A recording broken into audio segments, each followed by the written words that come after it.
Vale, bueno, pues muchísimas gracias por venir. Vamos a iniciar esta mesa que teníamos preparada para hoy, esta cuarta mesa. Voy a dar comienzo pues, a la presentación al primer ponente, sobre todo para no retrasar mucho el resto de ponencias y en general toda la actividad.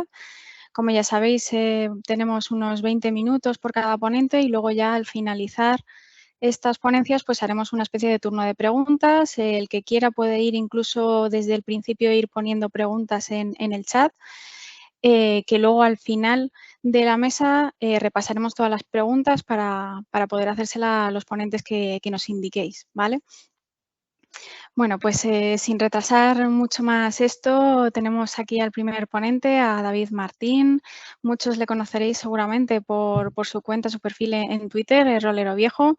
También podéis encontrarle en YouTube. Es una de las personas además más activas en la comunidad rolera. Es colaborador también del programa Roll Fiction y el canal de YouTube de charlas de Shadowland. De hecho, podemos ver ahí en su imagen, que ya por fin veo su cámara, podemos ver el logo de Shadowland ahí al final. Bueno, pues todo tuyo, David. Pues muchas gracias. Voy a compartir pantalla de nuevo. A ver si me sale todo igual de bien. A ver si podéis confirmarme. Se ve perfectamente. ¿Se ve? Vale, pues bueno. Pues nada, muchas gracias.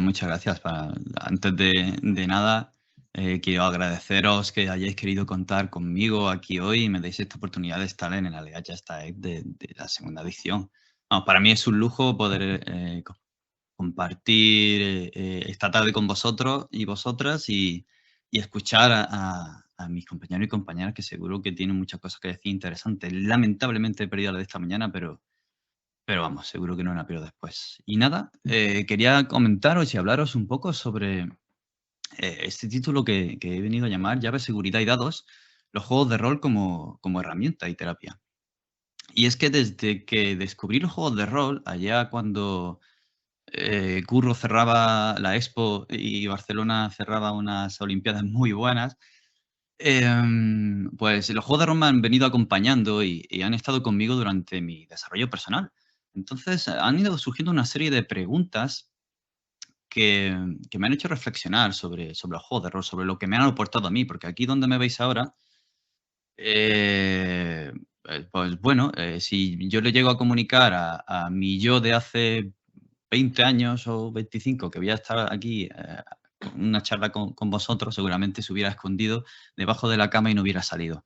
Yo era una persona, sigo siendo, pero no tanto, muy introvertida, muy tímida y con en aquella época un puntito de ansiedad social, de manera que lo que había aquí se bloqueaba aquí y salía por donde Dios quisiera.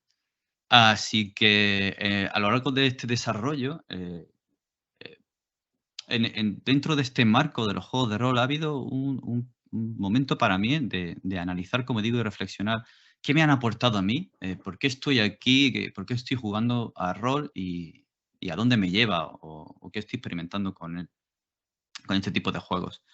Y bueno, hay un montón de cosas que me han rodeado a lo largo como digo, de mi evolución, pero los juegos de rol siempre han estado ahí. Entonces, más que ponerme aquí a contar batallitas, quiero enfocar lo que os quiero contar en esa inquietud mía de averiguar qué de cierto hay en la percepción esta parcial o esta intuición de, bueno, quizá los juegos de rol me han ayudado en algún momento a relacionarme, a romper ciertas barreras. ¿Han generado algún tipo de lugar seguro a partir del cual yo he sido capaz poco a poco de ir desarrollando y de ir realizándome? Y claro, quiero no un punto de vista parcial, sino todo lo contrario, un objetivo. Y claro, buscando información podemos encontrar que ya hay bastante bibliografía sobre el tema y además a nivel académico, que es lo que creo que nos compete hoy y a donde más podemos referirnos. Así que sí, me quiero entrar ya sin más dilación en hablaros un poco más de esto. Primero, pues me gustaría hablar sobre qué son, pero sin meterme en camisa de once varas intentando dar una definición sobre lo que son ni lo que no. sino dando unas pequeñas pinceladas sobre ciertos elementos que luego vamos a ir viendo después. Por ejemplo, ante todo, los juegos de rol son eso, un juego. Un juego y como tales, no podemos darle capacidades que no tienen. Pero sí que es verdad que los juegos de rol, aparte del componente lúdico, sí que tienen un componente creativo, en tanto en cuanto hay una creación a nivel personal y a nivel conjunto de toda la mesa de juego, y que lo hacen de manera colaborativa. Con esas vivencias, esas interpretaciones que están llevando a cabo, están creando una historia, una aventura, una investigación sobrenatural, qué sé yo. Y en esas interacciones van creando y van naciendo un montón de ideas y un montón de narrativas que se van entremezclando. Y esto lo hacen de una manera social, interactuando con ellos, con el habla, con el lenguaje corporal. Y se generan un montón de interacciones tanto antes como después. Y en el paquete creativo también está el paquete imaginativo a nivel personal y de la imaginación en conjunta, que hace que se potencie la inmersión y que se intensifique lo que podemos llegar a sentir, sobre todo los que estamos más apasionados con el tema. Y hablar de cómo se viene soliendo hablar de que estás viviendo el juego o estás viviendo una experiencia. Entonces, más allá de ello, sí que podemos encontrar en algunos foros, blogs o incluso algunos artículos periodísticos que los juegos de rol pueden, y de hecho incrementan la creatividad, fortalecen el lenguaje, fomentan la empatía, te van a hacer trabajar mejor en equipo, escuchar mejor, poder ceder tu turno, convivir, tener habilidades sociales de este tipo. Y bueno, a poco que juegues con varias mesas de juego y vayas abriéndote a más personas, te vas a dar cuenta de que esto no es así, que muchas de las personas, o bueno, no tantas, tienen estas cualidades o las desarrollan tanto como tanto juegan. Entonces, hay que tener claro lo que los juegos de rol no son. Y es que no son esta panacea que podemos escuchar algunas veces, que hablan de que pueden curar cualquier cosa en la que podemos enfrentar nuestras fobias o que voy a sacarle un montón de arañas a mi amigo que tiene fobia a las arañas. Va a acabar mal. No lo hagáis nunca. No somos profesionales. No es más que un juego. El diseño de estos juegos no está adaptado a ningún tratamiento y por lo tanto no podemos utilizarlos como herramienta para apoyarnos en algo. No somos profesionales. Así que esto quiere decir que no se puedan usar en absoluto, solo que hay que poner los puntos sobre las íes. Sí que se pueden utilizar los juegos de rol como herramienta, pero hay que diseñarlos adecuadamente. Tienen que tener unos objetivos concretos, tienen que estar adaptados a estos objetivos y a la narrativa que quieren contar, no solo adaptado a nivel de sistema y dinámica, sino también de la narración. Y por supuesto, un profesional debe guiar y debe aplicar estos juegos de rol. Esto no es nuevo, lleva ya mucho tiempo ofreciéndose varias alternativas de su aplicación, tanto en educación como a nivel de empresa, en investigación y en terapia, pues fomentando el aprendizaje, visibilizando, sensibilizando sobre ciertos temas o ciertos problemas que pueden ocurrir en la empresa o en las aulas, haciendo simulaciones de gestión o de moderación entre conflictos, intercambiando papeles y acercando posturas. En investigación, pues simulación y análisis de determinados procesos e interacciones sociales. Y también en terapia, en donde es muy importante el entorno controlado que pueden realizarse utilizando los juegos de rol como herramienta y apoyándose en ellos, no como único uso o como única herramienta durante la terapia. Con respecto a esto, ha habido algunas cosas que me han llamado la atención en los últimos años. Una de ellas es la utilización de los juegos de rol en la gestión medioambiental. Y es que actualmente estamos viviendo unos cambios medioambientales y unas alertas por los gases invernadero, el calentamiento global y el cambio climático. Lo vemos cada día, hay menos glaciares, los patrones de lluvia se están cambiando y eso está haciendo que se necesiten soluciones rápidas, adaptadas y no las de siempre, no esta planificación a nivel lineal. O sea, se necesita lo que se llama una gobernanza adaptativa, que a diferentes niveles, desde el usuario, el empresario y el político, haya una interacción rápida y una respuesta adaptada a los hechos. Esto necesita de una colaboración a todos los niveles, de que sean capaces de aprender entre ellos y las técnicas y conocimientos que no tengan unos niveles sean capaces de difundirlos y aprenderlos a los otros. necesita de una mayor participación por todas las partes. Necesita generar nuevas ideas, no el sota, caballo y rey de siempre, sino que por este cambio de papeles y esta interacción y colaboración entre los diferentes niveles haya ideas que salgan del cajón que siempre tenemos, lo que en inglés se dice ideas out of the box. Y también una mejora, por supuesto, de la comunicación, que muchas veces falta tanto. Esto se consigue con la aplicación de los juegos de rol, los juegos de rol serios, juegos serios.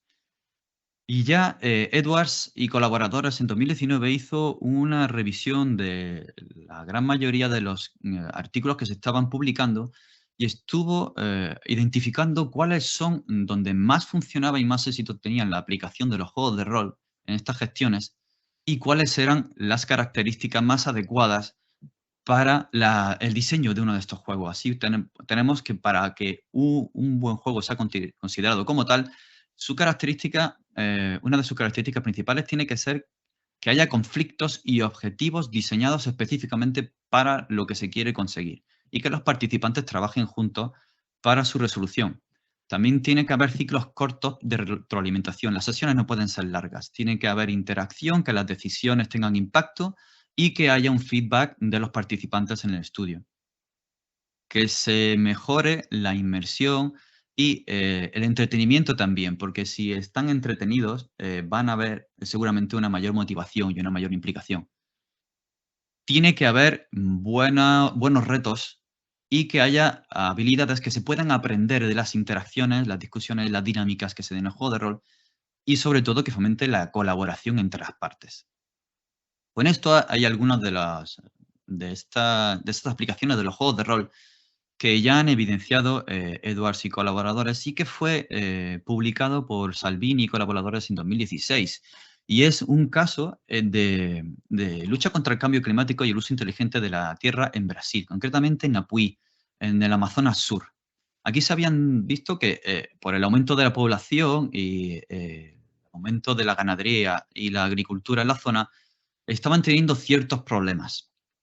El cambio climático también les estaba azotando con el cambio de los patrones de lluvias y necesitaban una agricultura y ganadería inteligente que se pudiera adaptar, que fuera resiliente, que se adaptara a estos cambios rápidos que se pueden dar de un año para otro. Para ello necesita que sea sana, entonces hay que aumentar la seguridad de los alimentos que se producen y también de quienes lo producen, de las plantas y de los animales. Si son más sanos y viven en un ambiente más seguro, la calidad también lo será. Y también desarrollar oportunidades para reducir las emisiones de gases de efecto invernadero. Y esto quieren conseguirlo con planes a largo plazo. Generalmente el agricultor y el ganadero bastante tiene con desarrollar su actividad y hacer frente a una repentina sequía o plaga que le llega, como para tener planes a largo plazo. Así que hace falta la intervención de las partes, de los políticos, de los gestores, de los financiadores y, por supuesto, de los agricultores y los ganaderos. ¿Cuál es la principal problemática a la que se enfrentaba este estudio? Pues por un lado, la desertización. Primero deforestación y luego desertización. Necesitan más suelo para mayor ganado y para mayores campos, porque en estas zonas el ciclo del suelo va muy rápido y entonces podemos ver que los nutrientes se pierden de una manera mucho más rápida que en latitudes templadas. Así que necesitan cada vez más y se va desforestando el Amazonas cada vez más. Esto también tiene otros problemas, y es que con el cambio de patrón de lluvias y los suelos con poca vegetación, conlleva a primero una sequía y luego cuando viene la lluvia torrencial que se lleve el suelo completamente. Allí no se puede cultivar nada y no crece ni siquiera pasto. Pero hay un beneficiario y es este animalito, este hemíptero de Iosis. Ellos lo llaman la cigarriña. Es un animal que se alimenta picando la planta y absorbiendo sus fluidos, pero además transmite enfermedades, así que la van a debilitar por un lado y por otro lado ya le fastidian del todo metiéndole una bacteria o un hongo que termine con la cosecha. Esto debilita también, a su vez, no solo la producción agricultora, sino también los pastos y que afecta al ganado que al final acaba teniendo enfermedades. Así que necesitaban un cambio de planteamiento, poder enseñarles a ellos la problemática, que la interiorizaran y que generaran sus propias decisiones al respecto. Así que generaron un juego de rol identificando las principales producciones, que eran café, leche y carne. Cogieron a granjeros y ganaderos al azar. Algunos de ellos tenían formación en agroforestal y otros silvopastoral, y otros nada en absoluto. Se habían dedicado a ello toda su vida y tenían los conocimientos del trabajo. Así pues, identificaron como objetivos cambiar la mentalidad de trabajo, hacerles entender los costes y los beneficios reales que tienen con el impacto que hacen y relacionar su actividad con el impacto ambiental y la comunidad. Para ello desarrollaron un juego de rol, como digo, con 3 escenarios, uno de sequía, uno de plaga y uno simulando ambas cosas a la vez. Había una entrevista antes del juego de rol, otra durante, o sea, una grabación del juego de rol y otra después. Y diferentes iteraciones para ir aprendiendo e ir adaptando el juego de rol cada vez más. Con ello aprendieron que aunque tuvieran que emplear más gente y tardaran más tiempo, al final iban a incrementar su producción. A la izquierda tenemos las actividades tradicionales en la imagen de la derecha y luego las actividades inteligentes. Al final, aunque trabaje más gente, que es positivo para la comunidad, pero que el agricultor en principio no lo ve, a largo plazo va a obtener hasta una ganancia de 4 veces más lo que está obteniendo ahora a corto plazo. Y lo mismo ocurre con la ganadería. Los participantes en el estudio acabaron informando de que habían aumentado su conocimiento técnico, sobre todo quienes no tenían conocimiento agroforestal. Y quienes tenían este conocimiento agroforestal se habían alimentado de la experiencia de años y generaciones de los que ya estaban implantados allí. Habían llegado a entender que había que implantar nuevas prácticas y planear a largo plazo. Se ha concienciado de su impacto y ha aumentado la participación, el entendimiento entre ellos y la cooperación. De hecho, tienen un mayor sentimiento de comunidad y cuando fueron visitando a lo largo del tiempo en la zona, se dieron cuenta de que se habían organizado en cooperativas. Así que el resultado es muy positivo y parece que se va a extender en el tiempo. Ha podido enseñar, ha podido adaptar y ha podido generar todo esto mediante la interacción y la discusión en esas simulaciones mediante estos pequeños juegos de rol. Pero uno de los que más me fascina es el uso del juego de rol como herramienta terapéutica, en concreto el caso del campamento Journey Folk para personas dentro del espectro del autismo. Esto fue estudiado por la doctora Elizabeth Fenn en 2015 y por cuestiones de seguridad todos los nombres que utiliza no se reflejan con la realidad. Pero es un caso muy curioso, es un campamento que viene desarrollándose año a año en los meses de verano, dura entre 2 y 3 meses dependiendo de los participantes y está en la costa este de los Estados Unidos. Bueno, las personas del espectro del autismo, pues tienen ciertas habilidades y ciertas carencias, sobre todo en la relación con el mundo externo, ¿no? Con esta sociedad que va tan rápido que a veces es tan poco intuitiva e incluso cruel. A veces se sienten con esta gran cantidad de estímulos, no son capaces de gestionarla, pueden faltarles algunas herramientas y en ocasiones se ven sobrepasados y pueden llegar a sufrir una crisis. Sin embargo, hay una serie de campamentos a lo largo de todo el mundo, este no es el único, en los que van a hacer una serie de convivencias utilizando tanto herramientas nuevas como herramientas clásicas. Estas engloban desde la relación de los participantes con el entorno natural, realizar actividades de ejercicio físico o de creatividad con colores, pintura, música que consiga incrementar la confianza entre los profesionales y los participantes de los campamentos y también la confianza entre los mismos participantes. Pero desde hace algún tiempo, este campamento, Journey Fog, se dio cuenta de que los juegos de rol podían aportar mucho y comenzaron a aplicarlo profesionales, sociólogos, etnólogos y terapeutas y se dieron cuenta que daban muy buenos resultados, que a cada año que volvían, estos participantes que estaban en torno a 11, 17 años, siempre pedían volver a jugar. ¿Por qué? Pues identificaron 3 claves para ello. Y era, en el uso tanto de juegos de rol de mesa como de rol en vivo, la estructura, la narrativa y la comunidad que se creaba. Por un lado, la estructura. Ya de partida, la hoja de personaje, cómo está diseñada y las reglas concretas en cómo están diseñados estos juegos, tanto de mesa como en vivo, les proporcionaban a ellos un marco sociocultural seguro en el que agarrarse para interaccionar con los demás. Tenían unas reglas abstractas que podían entender y eso les daba pie a poder relacionarse contigo de esta forma y de aquella otra. Le daba una herramienta para comprender el mundo y de cómo relacionarse sin llegar a esas crisis que a veces ocurrían. También la narrativa. La narrativa tiene que estar dirigida y directamente para demostrar, o al menos que ellos se sintieran dentro de ella a través de sus conflictos internos, que se vieran reflejados en los personajes no jugadores y en sus propios personajes en los conflictos que estaban viviendo. Y que esto generase una cultura interna, tanto entre la interacción del personaje jugador como la interacción del jugador con el resto de jugadores. Y por último, y también muy importante, la comunidad. Generar un espacio compartido en el que se sientan seguros, en el que se sienta que pertenecen y que normalicen su situación, ya que hasta ahora ellos sienten que tienen una especie de maldición, un mal que hay que arreglar, que hay que curar. Y lo normalizan y entienden que están en un entorno en el que todos son iguales y que lo que ese autismo que tienen en realidad forma parte de ellos, hay que entenderlo y hay que aprender a gestionarlo. Esto lo conseguían con sesiones profesionales alrededor de los juegos de rol y sesiones previas antes y después de las partidas de juegos de rol. Las partidas tenían que ser cortas para no, pues bueno, sobredimensionar los estímulos y para poder dar pie y tiempo a los profesionales para poder analizar lo ocurrido, interactuar con ellos y luego tener sesiones que les dieran a ellos la oportunidad de aprender sobre lo que habían jugado, lo que habían hecho y sus elecciones. Vamos a poner un ejemplo. Era esta partida, la leyenda de Aedril. Aquí os presento a los 4 aventureros y aventureras, Christy, Gunnar, Andrew y Cody, y esos son los nombres de sus personajes.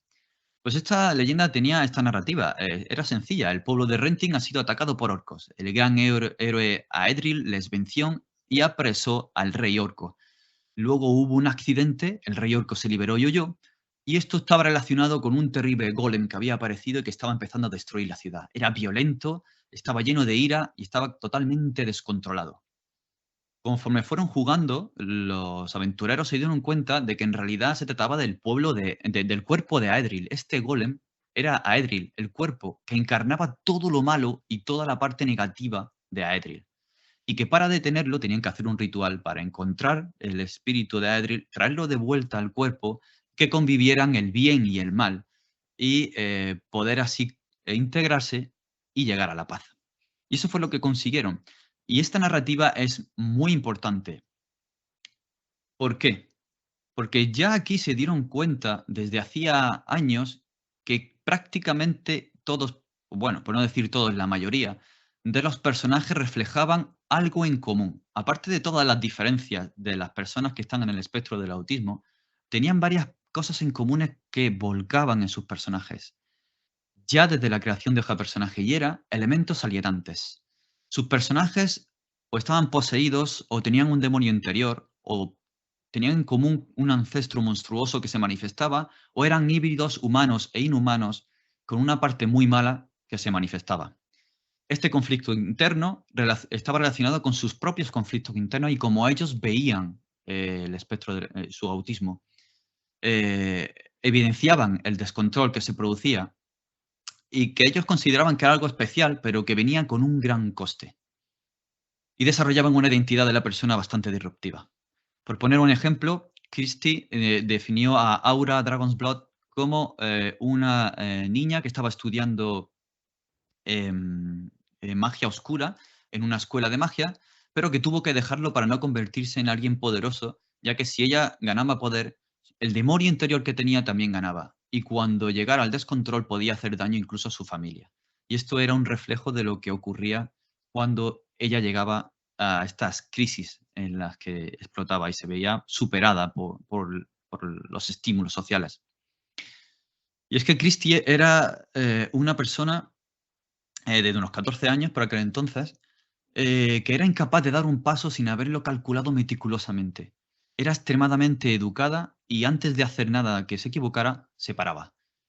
Por otro lado, tenemos a Andrew, que todo lo contrario, cuando sufría esta especie de crisis, lo que hacía era saltar de forma eufórica, gritar, corretear por todas partes y empezar a hacer preguntas sin ton ni son aparente y aparentemente sin escuchar las respuestas.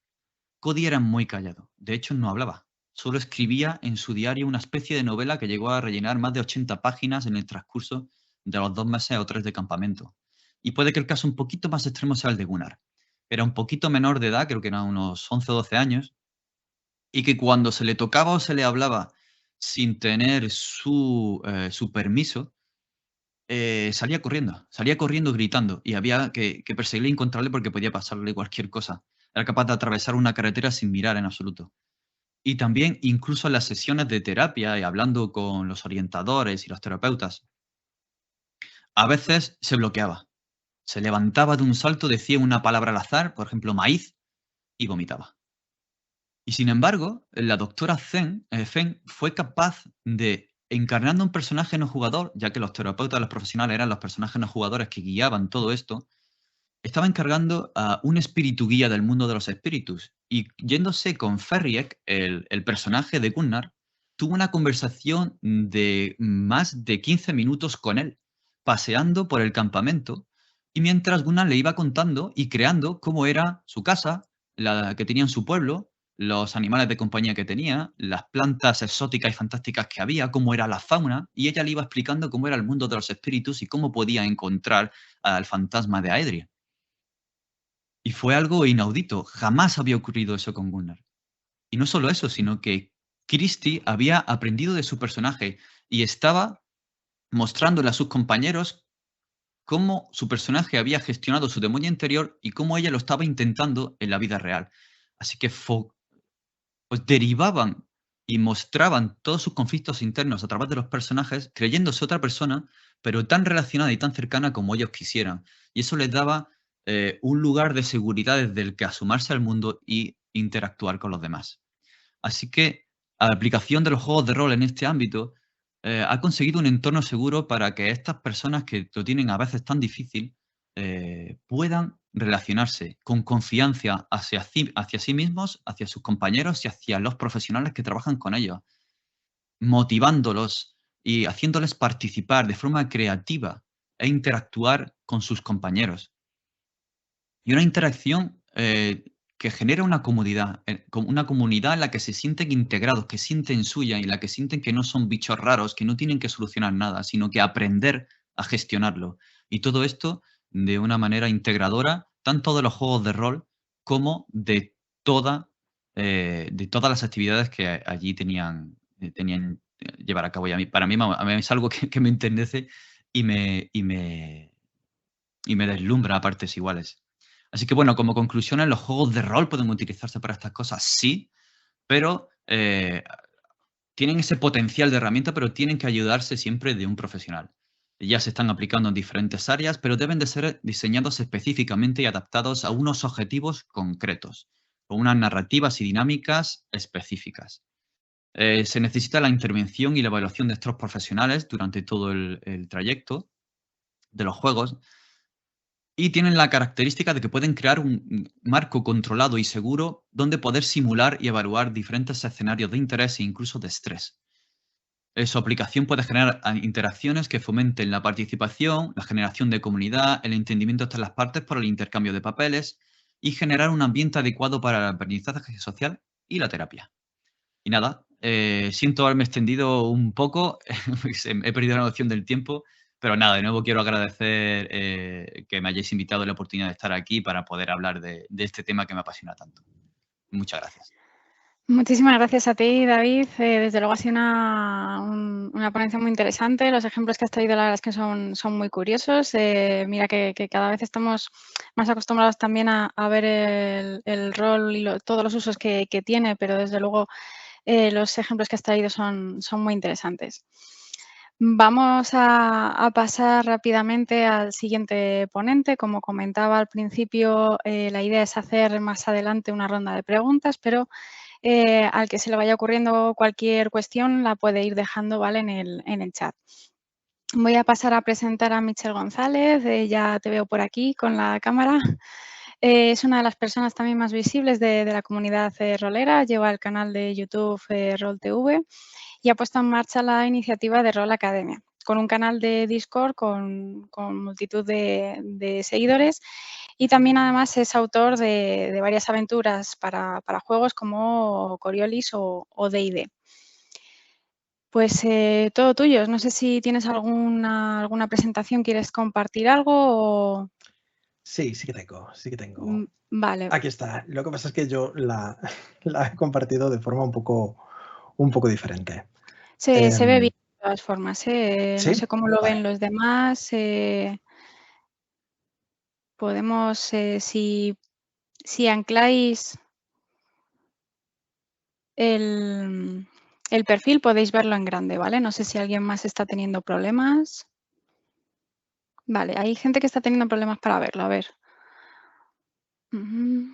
Sí, yo creo, Erika, que igual si dejas de compartir tu cámara, ya seguramente Vale. me ponga a mí como ponente.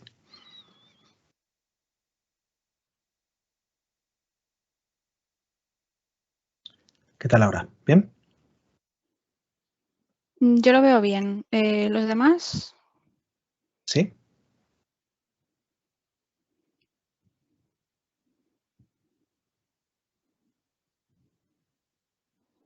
Yo lo veo bien. Vale, muchas gracias. Yo diría que bien. Vamos, lo que decía también Mireia, si ancláis el perfil se ve perfectamente, así que cuando quieras empezar. Muy bien, muchas gracias.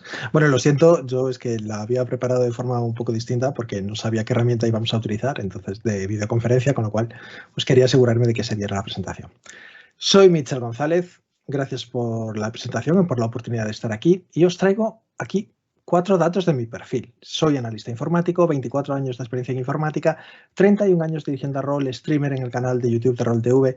Y os estaréis preguntando, Mitchell, ¿por qué me estás contando esto? Pues porque lo que vamos a tratar hoy, lo que vamos a tratar ahora en esta ponencia, es que los juegos de rol, esa afición a la que dedicamos tantísimo tiempo, nos van a ayudar también en el mundo empresarial.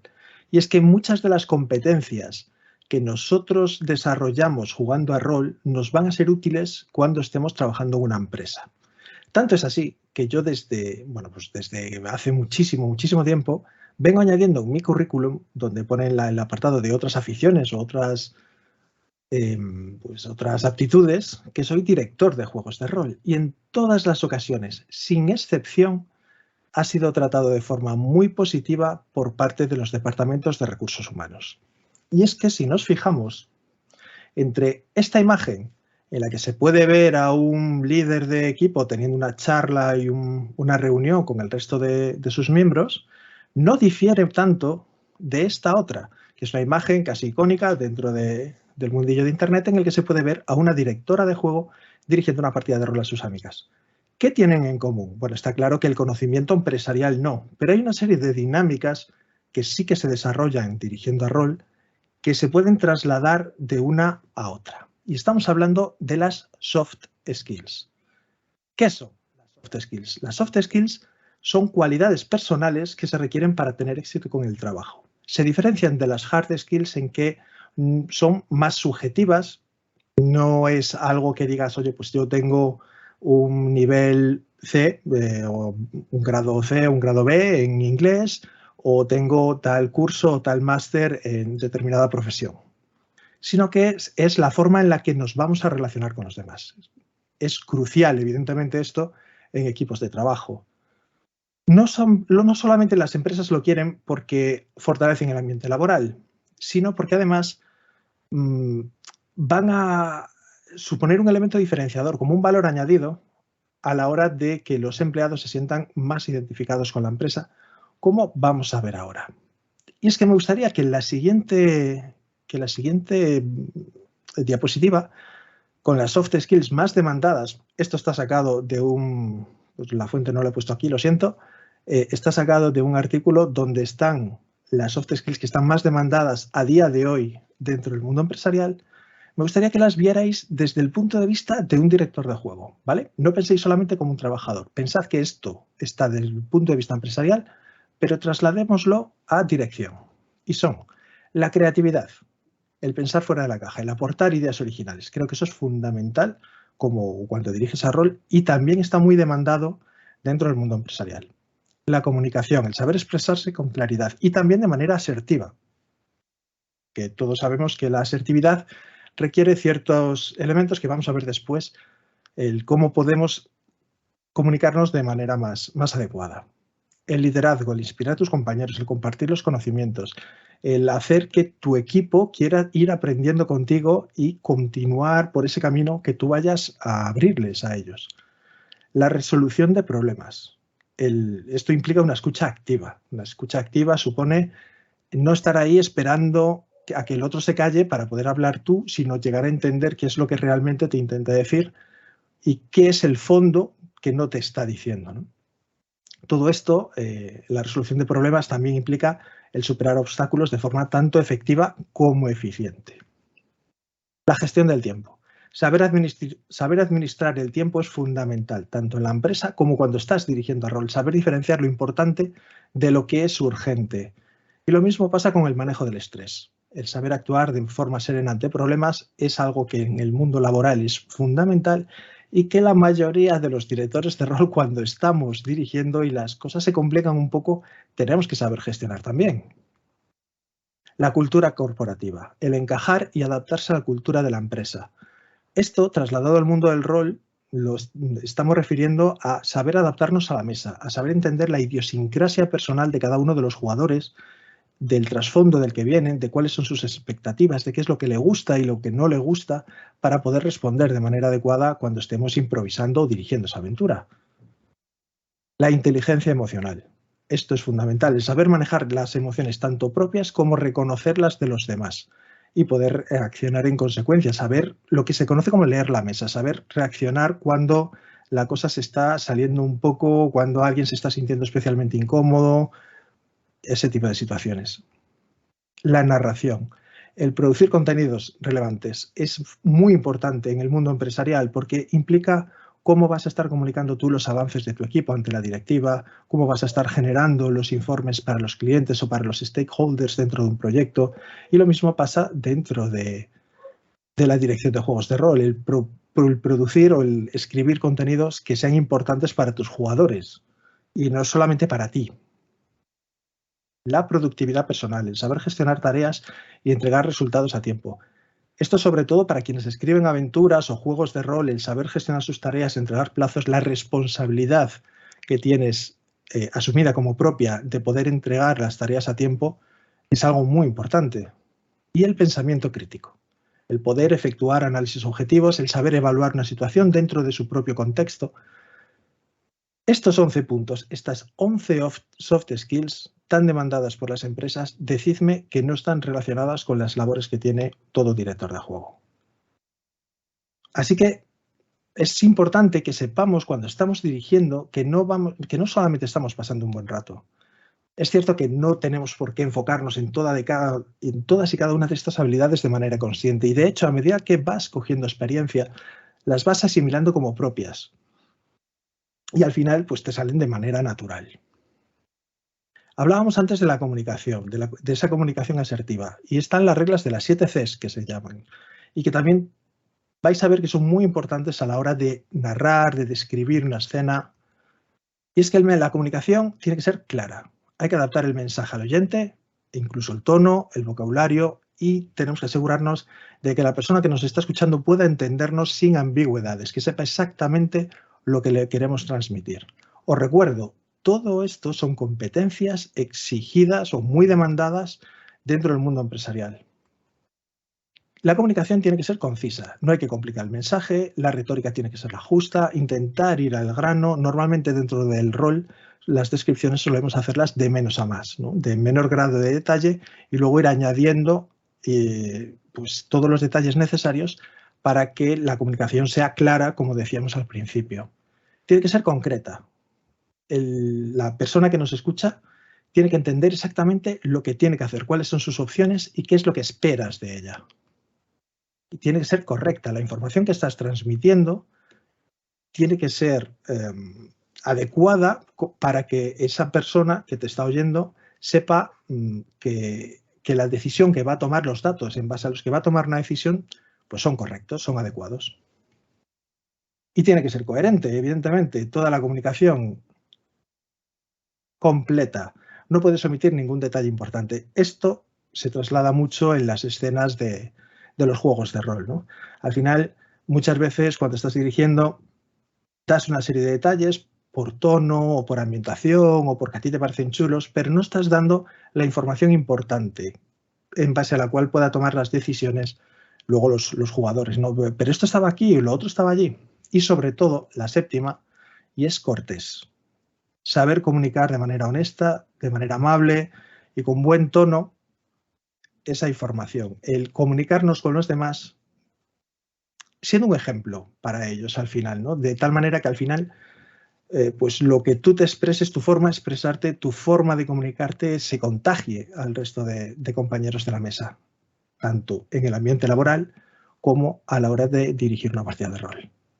Y otra de las labores fundamentales que tiene que realizar un director, aunque sea desagradable en muchas ocasiones, es la resolución de conflictos. Y es que tanto en el mundo empresarial como en las mesas de rol, los conflictos muchas veces son inevitables. Y de hecho hay que intentar tratarlos cuanto antes mejor. Y en privado a ser posible para no crear un mayor malestar del que ya hay. Es necesario utilizar un enfoque directo y sobre todo constructivo. No vale con criticar a la otra persona, con decirle lo estás haciendo fatal, esto es así no, sino ofrecer opciones, ver cómo podemos desatrancar esa situación y cómo reducir el calor del conflicto. Y en última instancia, solo en última instancia, sería necesario tomar medidas disciplinarias. Dentro de un ambiente laboral puede suponer cambiar a esa persona de departamento o, en los casos más graves, un despido. En el caso de una mesa de juego podemos estar hablando de dejar de invitar a una persona a nuestra mesa o incluso pues, de echarlo de un club. ¿Cómo se resuelven los conflictos? Todos los directores de juego saben hacer esto todos los que van teniendo un poquito de experiencia, de manera más o menos consciente, que es definir el problema, encontrar cuál es la verdadera causa raíz. Si A y B se llevan mal, puede ser por muchas razones. Puede ser un tema de envidia, puede ser un tema de diferencia de enfoques, puede ser pues ganas de protagonismo. Hay que entender cuál es la causa raíz del problema. Analizar cuáles son las posibles soluciones e implementar una de ellas. A partir de ahí hay que verificar, hay que comprobar que efectivamente esa solución por la que hemos optado ha eliminado el problema, ha resuelto el conflicto. Esto ha habido algunos casos más o menos famosos en jornadas roleras, por ejemplo, donde se han producido conflictos, y en clubs y en otras mesas. Que un director de juego sepa resolver un conflicto siguiendo un poco estas pautas es muy importante, y también lo es que sepas hacerlo como, no solamente como empleado, sino sobre todo como manager de un equipo en el ambiente de trabajo. Y me gustaría poneros 2 diapositivas más y termino. Porque hemos estado hablando hasta ahora de cómo se asemejan las soft skills dentro del mundo empresarial, dentro del mundo de los juegos de rol, pero siempre pensando sobre todo desde el punto de vista del empleado. Pero me gustaría destacaros que incluso a nivel directivo, los juegos de rol nos aportan habilidades muy demandadas en una persona que ocupe un puesto de alta dirección. Y es que a los directivos se les suele exigir destacar en 3 áreas fundamentales. En una de valores y ética, en la que la integridad y el respeto pues, son fundamentales. Esto es fundamental, por un lado, por parte de los empleados que tiene por debajo, porque saben que van a ser tratados de manera ecuánime, justa, etcétera, sino también por parte de los inversores que saben que el negocio está en manos de una persona que es confiable. Tiene que tener un pensamiento estratégico mediante innovación, a través de análisis, de ideas, y no tiene que tener miedo en proponer ideas disruptivas que compliquen un poco la forma de trabajar en la empresa a corto plazo a cambio de unas ganancias notables a medio o largo plazo. Y una excelencia en la gestión. La gestión se basa al final en gestionar recursos. Esos recursos pueden ser personas, pueden ser finanzas, puede ser equipo, cualquier cosa. Eso es una de las labores fundamentales al final de un directivo, saber manejar los recursos que tiene a su disposición o que pone a su disposición la empresa para obtener los resultados que se espera de él. Vale, pues del pensamiento estratégico y de excelencia en la gestión no vamos a hablar más. Basta saber que están ahí, a pesar de que los juegos de rol nos pueden ayudar mucho también en esas 2 áreas. Pero me gustaría centrarme sobre todo en el de valores y ética, porque creo que lo que se integra ahí dentro, lo que se incluye ahí dentro, os va a sonar. Y es que se espera que dentro de los valores y ética de un alto directivo destaquen estas 6 áreas. Por un lado, la responsabilidad, que ese directivo asuma responsabilidades y que no culpe a terceros. Os recuerdo, ved esto desde el punto de vista de un director de rol también, ¿vale? El respeto, respetar la diversidad de opiniones, la diversidad de creencias, no abusar de su poder, no ser cínico ni agresivo en el trato con los demás, tolerancia cero ante abusos bajo ninguna circunstancia, ni por su parte ni por supuesto la de otros, tiene que ser imparcial, sin mostrar favoritismos, ser justo en las decisiones, el trabajo en equipo, que es muy importante colocar los objetivos del equipo y los proyectos por delante de sus propias metas personales. Esto en un juego de rol puede suponer dejar un poco de lado la idea que tú traías para la mesa, para la aventura, para el mundo y centrarte más en los aspectos en los que tus jugadores parecen más interesados. Ya sea, pues, digamos, misiones secundarias o personajes secundarios que para ellos consideran importantes y que quieren hacer, o incluso pues, que la trama vaya por un camino totalmente diferente del que tú tenías pensado. Y tiene que ser objetivo. No puede permitir que sus emociones interfieran a la hora de elaborar juicios. Así que, como veis, no hay tanta diferencia. Si volvemos atrás, no hay tanta diferencia, si os fijáis, entre esta foto, entre estas dos fotos. Ese equipo directivo y la forma en la que la directora está dirigiendo esa partida están utilizando las mismas soft skills, olvidándonos ya del tipo de negocio. Esto es aplicable a cualquier tipo de trabajo. Así que no tengáis miedo en decir en vuestros currículums que dirigís a rol, que jugáis a rol, porque hay muchas de estas cosas que ya habéis estado aprendiendo y que os van a ser muy útiles en vuestra vida personal. De verdad. Muchísimas gracias por vuestra atención. Estos consejos de los que has hablado, los elementos de la comunicación asertiva, la gestión de conflictos, la verdad es que es digamos, desde un punto de vista del que muchos seguramente no hubiésemos hecho esa comparación y sin duda tiene mucho que aprender de un lado y de otro. Y me quedo con ese consejo que das de añadir también en el currículum a los que somos directores de juego, que me parece muy, muy interesante. Muchísimas gracias y también, bueno, aprovecho para comentar que has hecho también unas preguntas muy interesantes que cuando ya subamos digamos, el congreso, podréis ver las preguntas que ha podido hacer Michelle en la mesa anterior. Bueno, pues empezamos ya la siguiente ponencia. No sé si está ya preparado. Vale, ya te veo, Sheila.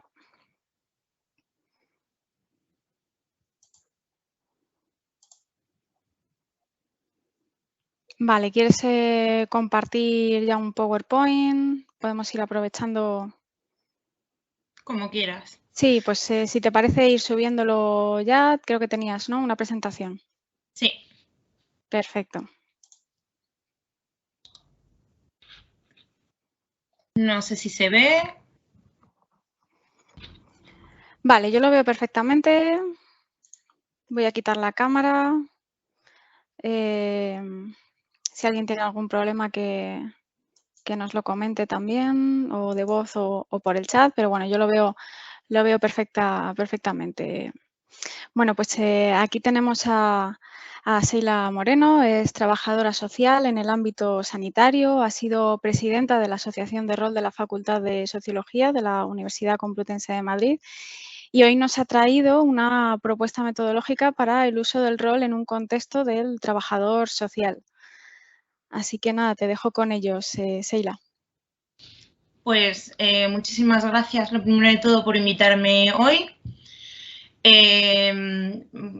Yo como trabajadora social, claro, es muy complicado en un ambiente de trabajo social hablar de rol, porque la mayoría de las personas que trabajan que son trabajadores sociales tienen una idea de que tiene que ser algo muy de papeleo.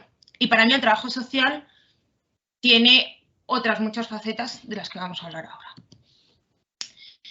Entonces, cuando yo intento vender el rol en trabajo social, me miran siempre como si fuera un bicho raro, de qué está haciendo esta chica que está buscando, que quiere hacer esto, ¿a qué viene todo esto? La cosa es que además del ámbito sanitario, yo he estado trabajando con menores y he estado trabajando con menores en riesgo, con menores en residencias de menores y con menores en centros de menores.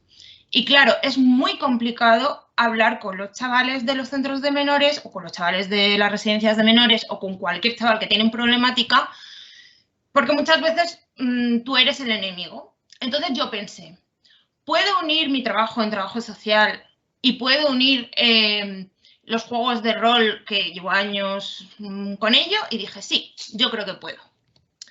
Entonces, claro, me basé pues, en lo que ha estado contando David en su presentación, en textos que ya había yo leído anteriormente, los cuales me decían que era bueno para la salud mental, para la asimilación de competencias y conocimientos, etcétera. Que parece, como comentaba antes David, la panacea. Que el rol servía para muchas cosas, lo utilizaban muchos profesionales, pero yo decía, jolines, ¿y cómo hago yo para utilizarlo de manera que funcione bien? Porque ya existen otras dinámicas que funcionan, pero no funcionan todo lo bien que a mí me gustaría. Voy a explicar esto, no os preocupéis. ¿Qué dinámicas son las que digo que funcionan, pero no como a mí me gustarían?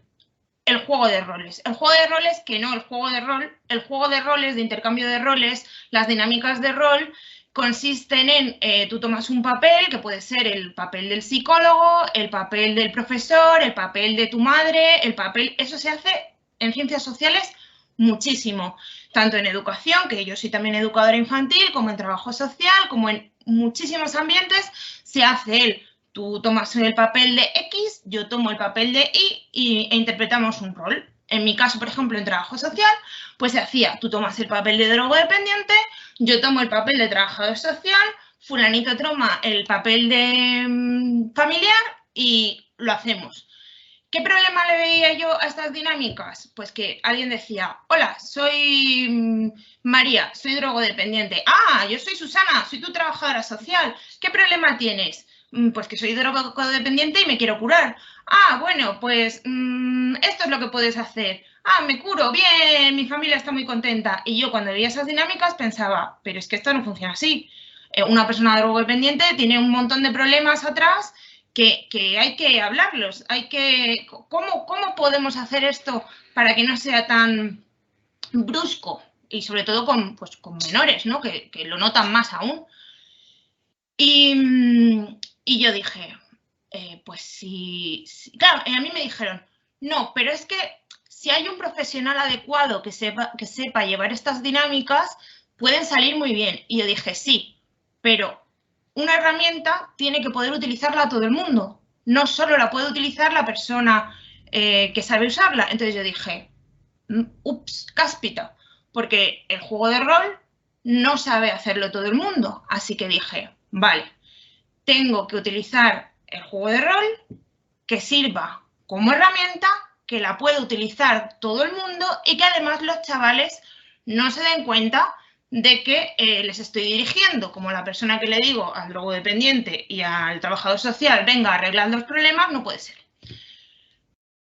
Para el primer problema de todos, que era el de cómo hago para que los chavales no se den cuenta, dije, utilizo fantasía. ¿Por qué? Porque de esa manera no son tan conscientes de lo que están haciendo.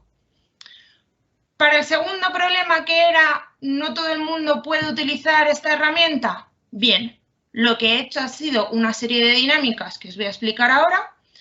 Y cada dinámica está enfocada a una problemática o a algo que queremos estudiar. Las dinámicas son sencillas, son cortas, están establecidas, tienen unos objetivos y tienen una serie de elementos que se quieren enseñar, que se quieren aprender o de problemáticas que se quieren ver en un grupo. Entonces, yo como lo primero que quería saber era qué problemas había en un grupo de chavales de un centro, dije, vale, pues me voy a centrar en hacer un juego de rol basado en qué problemas hay en ese grupo de chavales. Entonces, el primero era, mi grupo A, que fue el primer juego que hice, fue analizar la situación de los integrantes del juego grupo. Entonces, para mí, este juego tenía, digamos, dos objetivos. Está el objetivo propio del juego de rol, que ellos tienen una serie de objetivos, y está el objetivo mío, que es este, que es analizar la situación de los integrantes del juego grupo. Mientras los chavales están entretenidos en su objetivo que tienen en sus hojas para saber cómo hacerlo, yo estoy interesada en mi propio objetivo. Esto lo voy a explicar con las fotografías. Como veis, en la primera foto que hay arriba a la izquierda, que es de la llamada de Cthulhu, hay una serie de sobres. Dentro de este sobre hay fichas para los chavales, pegatinas con nombres de personajes y unos objetivos. Ellos lo van haciendo. Muchas veces, aunque ellos tengan unos objetivos en la ficha, los objetivos no los cumplen. ¿Por qué? Porque no se hablan entre ellos o porque tienen problemas entre ellos, etc. Eso soy capaz de verlo yo desde fuera, porque veo que no se están cumpliendo los objetivos que tiene el juego. Ese es el primer juego, el más sencillo que hay, ¿vale? Y todos los juegos pueden ser así.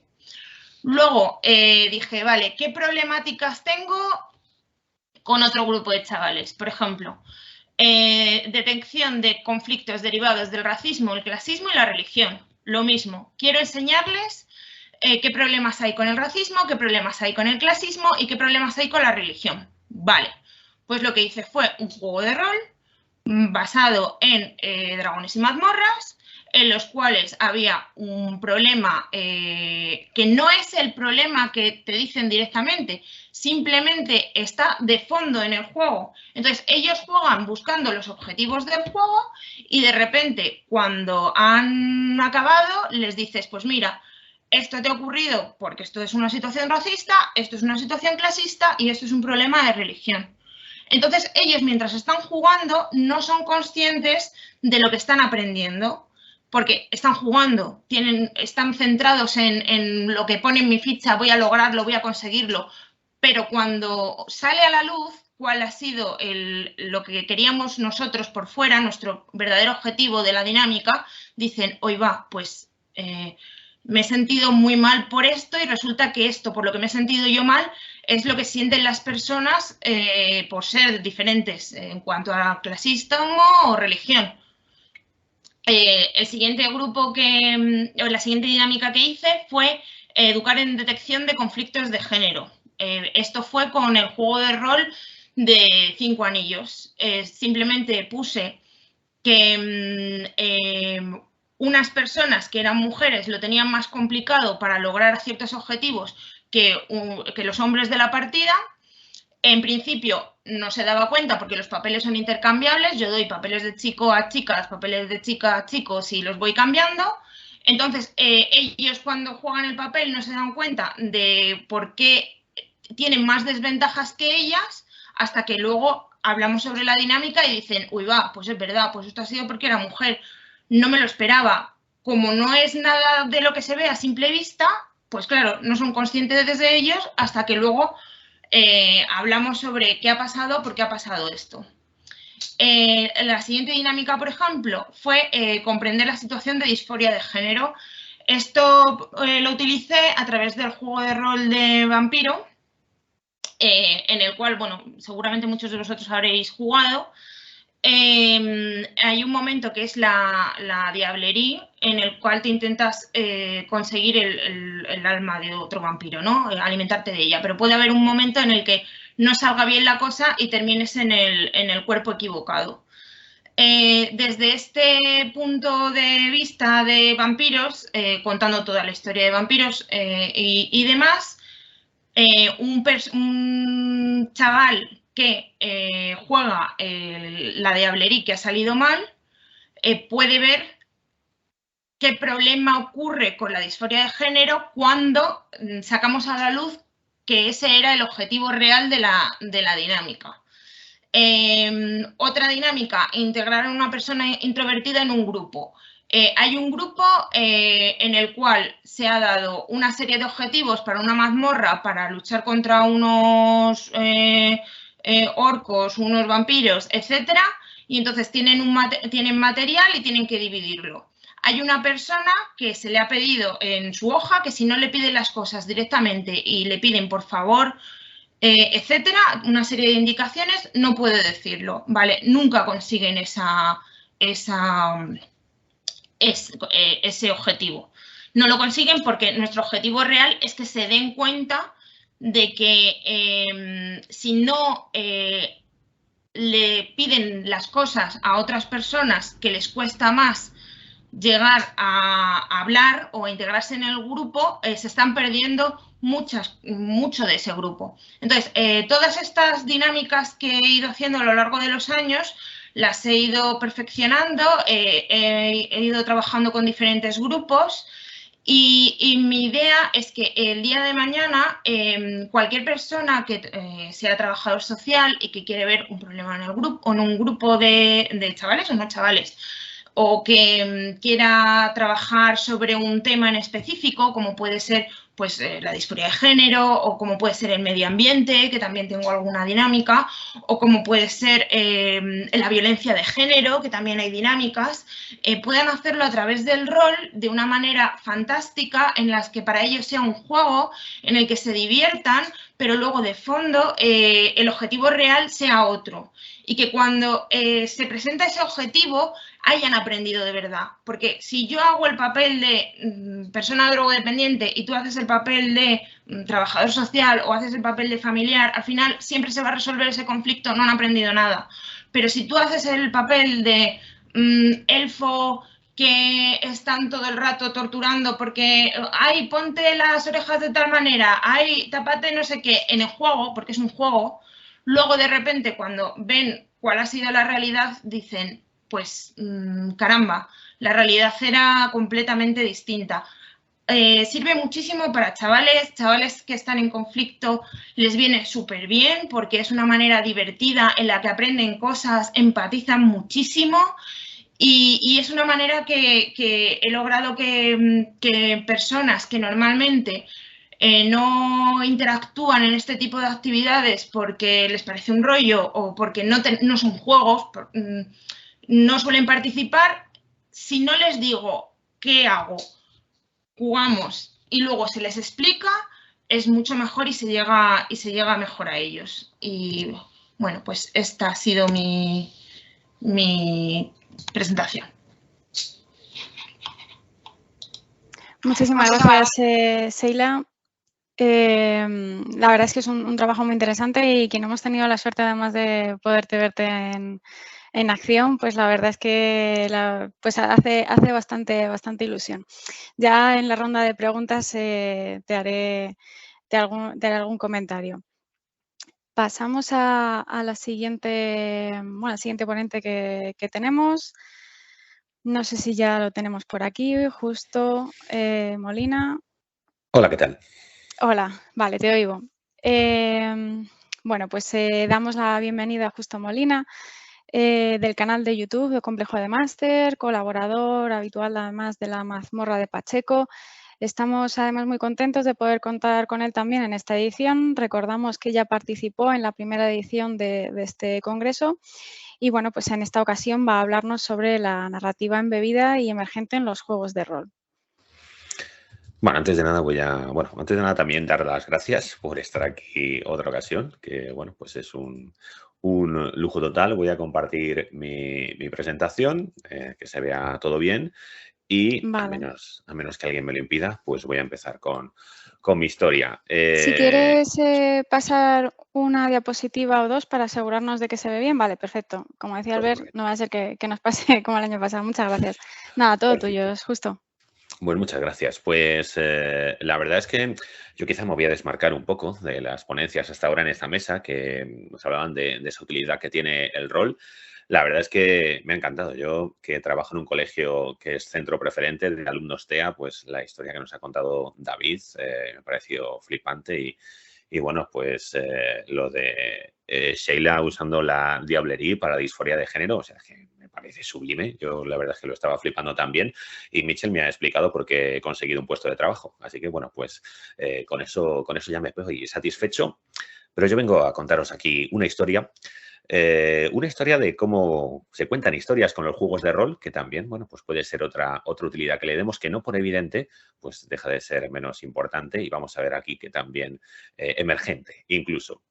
Esta ponencia, esta charla se llama Narrativa embebida y emergente, un invento de los juegos de rol. Y sí, la verdad es que el título pues ya tiene algo de clickbait, ya tiene algo de provocación, pero voy a intentar demostrar que no es solo eso. Estos términos, narrativa embebida, narrativa emergente, todavía están bastante de moda entre los estudiosos de cómo se cuentan historias con juegos. Lo que pasa es que en un porcentaje abrumador sus estudios se centran en los videojuegos, incluso llegando ciertos autores a excluir completamente a otro tipo de medios de este tipo de narrativas no lineales. Dungeons & Dragons, el decano de los juegos de rol, se publicó en 1974. Entonces, el videojuego más exitoso de aquel año, de aquella época, todavía era el Pong, que está muy bien, pero convendréis conmigo en que no destaca precisamente por su narrativa. Ese mismo año, en 1974, apareció un juego que tenía una narrativa más interesante, un juego que es precursor del grindeo y al que se le otorga el mérito de ser el primer juego que tenía boss fights. ¿Sabéis cómo se llamaba ese juego? Ese juego se llamaba D&D. Este juego se llamaba D&D, trataba de un héroe que entraba en una mazmorra para conseguir un objeto mágico luchando contra un dragón. ¿Coincidencia? No lo creo. Así que, bueno, perdonad a este Grognar al tratar de reivindicar que estos tipos de narrativas no lineales, como la narrativa embebida, la narrativa emergente y otras, que tienen esas formas de contar historias pues que no siguen el orden común de los libros, de las películas, etcétera, nacieron, yo creo, con los juegos de mesa y específicamente con los juegos de rol. Este tipo de narrativas que ahora están tan en boga en estos estudios sobre los videojuegos. Bueno, una vez dicho esto, vamos a volver al tema. Y antes de nada, la verdad es que tenemos que definir estos dos conceptos, narrativa embebida, narrativa emergente. Son unos conceptos que quizá deberían circunscribirse al ámbito de la narratología, pero que aquí vamos a tratar siguiendo autores que lo que hablan es de diseño de juegos. Y ya digo que es quizá el ámbito de los videojuegos incluso el que está más en boga. Yo vengo a defender que también ocurre así en los juegos de rol y que ocurría antes. Y bueno, pues de eso es de lo que vamos a hablar.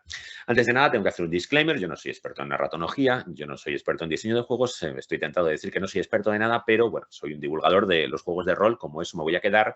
Aunque en realidad el disclaimer importante es el segundo. Y es que estos términos, narrativa embebida, narrativa emergente, sobre ellos no existe un consenso, la verdad, muy férreo, un consenso muy unánime entre los diferentes autores y autoras que han tratado el tema, diferentes personas, porque lo han tratado de diferente manera. Vamos a intentar hacer una especie de labor de conjunto, aunque también vamos a intentar sesgadamente coger la interpretación que nos venga en gana cuando nos venga en gana, pero bueno, lo explicaré.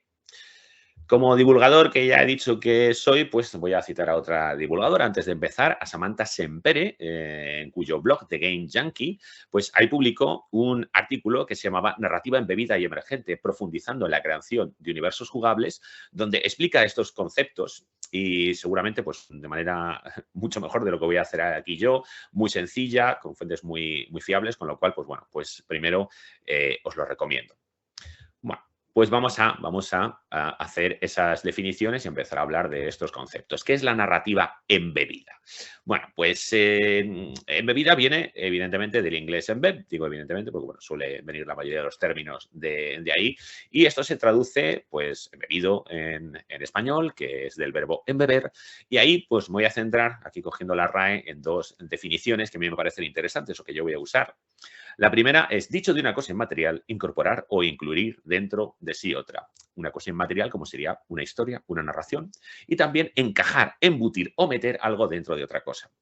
Sobre estas definiciones voy a usar como dos metáforas. Una es las muñecas rusas, eso de que incorpora una cosa, se incluye dentro de otra, y luego está estos contenidos incrustados de HTML, donde una cosa está pues metida dentro de la otra. El problema con el término de narrativa embebida es que, en realidad, por lo menos en inglés, ya existía desde hace mucho tiempo, mucho antes de que nadie estudiara cómo se cuentan historias con juegos. Una historia está embebida dentro de otra. Sería el típico ejemplo de una historia dentro de otra historia, que quizás sí lo conocemos más. O, como lo conozco yo, marcos narrativos. Hay un marco narrativo mayor y dentro de ese marco narrativo mayor, hay otro marco narrativo menor u otros marcos narrativos menores, incluso puede haber más. Y básicamente se produce cuando en una historia los personajes de esa historia cuentan otra historia. Se entiende mejor con un ejemplo y el ejemplo que siempre se suele poner son Las Mil y Una Noches. En Las Mil y Una Noches tenemos ese marco narrativo mayor donde Sherezade, para tratar de salvar su vida, pues cada noche le cuenta una historia al sultán. Y los marcos narrativos menores serían esas historias que le cuenta Sherezade, ¿no? Como las historias de Simba del Marino, de verdad que se añadieron luego, pero bueno, son las más famosas. Las historias de Simba del Marino serían esos marcos narrativos menores embebidos en el marco narrativo mayor de la historia de Sherezade. En España, pues tenemos otro ejemplo así parecido, con la misma estructura, que es el Conde Lucanor. Y, bueno, pues eso sería lo que típicamente se había considerado, yo digo, por lo menos en inglés, como una narrativa embebida. Este uso tradicional, que también a veces se llama narrativa incrustada, de hecho lo de incrustado pues también a veces es intercambiable en castellano, pero este no es el que nos interesa, ¿vale? Cuando estamos hablando, o por lo menos no es el que me interesa a mí, cuando estamos hablando de esta narrativa embebida en los juegos. La otra narrativa embebida, la otra definición de narrativa embebida, esa que yo asocio con esta metáfora de los contenidos incrustados, es mucho más moderna y parte de profesionales del estudio sobre el diseño de juegos. En realidad, pues yo voy a parafrasear a Henry Jenkins basándose en su artículo Game Design as Narrative Architecture, donde para definir narrativa embebida, pues lo hace como aquella formada por fragmentos concretos de información distribuidos a lo largo del espacio de juego, teniendo en mente que no todos los jugadores encontrarán esta información o, si la encuentran, reconocerán su importancia. Esas piezas de narrativa que estarán incrustadas, embebidas en el espacio de juego o el marco narrativo mayor, ahí ya nos podríamos poner a discutir sobre eso.